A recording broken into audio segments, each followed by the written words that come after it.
Mas a partir do final da Segunda Guerra, se percebeu que se não trabalhasse globalmente a questão da economia, nós teríamos de novo uma terceira guerra mundial.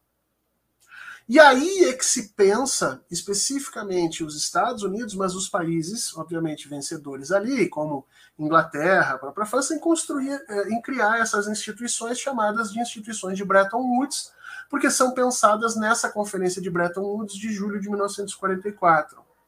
A ideia das instituições de Bretton Woods é estabilizar a economia. Tá?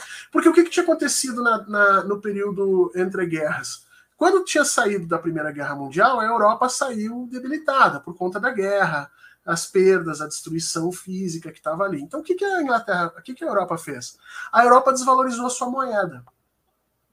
Quando ela desvaloriza a moeda frente à moeda americana, os produtos dela, a Europa, passam a ser mais baratos em comparação com os produtos americanos. Então, ela ganha mercado.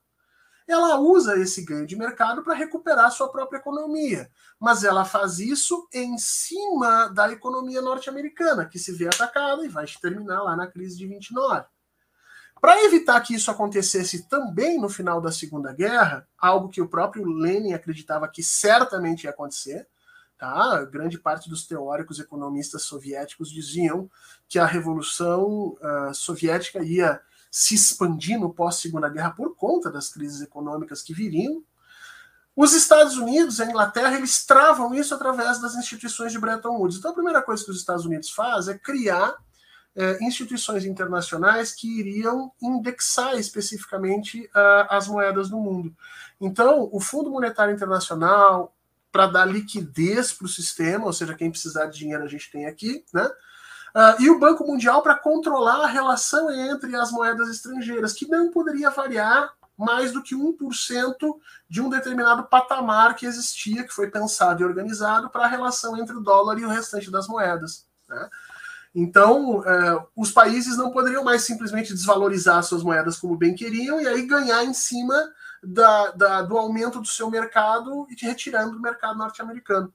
Essas instituições de Bretton Woods acabam dando o tom, tá, das relações internacionais, basicamente, na questão econômica, até 1970, a bem da verdade. Ali, a partir de 1970, começa a ter uma série de problemas. A Europa começa a se organizar efetivamente, você começa a ter uma diferenciação muito grande entre o valor da mão de obra, da capacidade produtiva de cada país, quer dizer, as disputas tecnológicas passam a surgir, e esse sistema acaba, vamos dizer assim, começando a naufragar.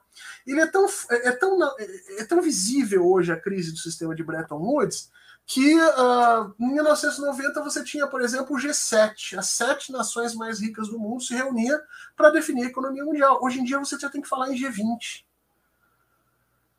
Então, assim, obviamente que o Banco Mundial e o FMI, eles vão perdendo espaço do que eles tinham lá logo depois da Segunda Guerra Mundial, de tal sorte que hoje você tem aí China e Rússia pensando claramente em criar organismos próprios que não sejam esses aí. Então, primeiro, no final da Segunda Guerra Mundial, um interesse muito grande da institucionalização da situação econômica no mundo, e aí a institucionalização do capitalismo, através da criação dessas instituições do Banco Mundial e do Fundo Monetário Internacional. Ao longo do século XX, especificamente a partir de 1970, essas instituições passam a entrar em crise, em grande medida pela diferenciação dos recursos produtivos ao redor do mundo, que não podia mais ser contido especificamente por um controle monetário. Cada uma dessas regiões passa a ter cada vez mais poder econômico e processos de barganha, e esse sistema acaba falindo, está em crise até os dias de hoje, embora a gente ainda fale muito nessa expressão, as instituições de Bretton Woods ou o sistema de Bretton Woods. Tá?